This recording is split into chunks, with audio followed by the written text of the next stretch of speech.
ये है इस्लामोफोबिया। और शुक्र है अल्लाह का कि हमारी कोशिशों की वजह से यूनाइटेड नेशंस ने ये रेजोल्यूशन पास की। और अब मैं सवाल पूछता हूं, मौलाना फजलुर रहमान, मैं तुम्हारे से सवाल पूछता हूं,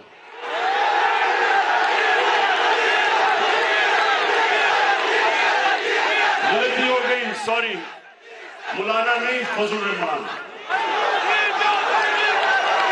क्योंकि मौलाना आलमे दीन की मैं इज्जत करता हूं। तो मैं फजलुर रहमान से पूछता हूं कि 30 साल से हर हुकूमत में आप शामिल हुए हैं, दीन के नाम पे सियासत करते हैं।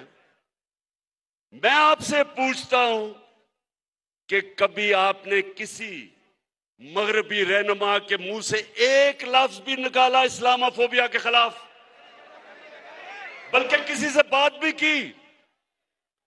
जब हमारे मदरसों के बच्चों को आप निकालते हैं इमरान खान के खिलाफ, तो उनको क्या कहते हैं कि ये यहूदी लॉबी है।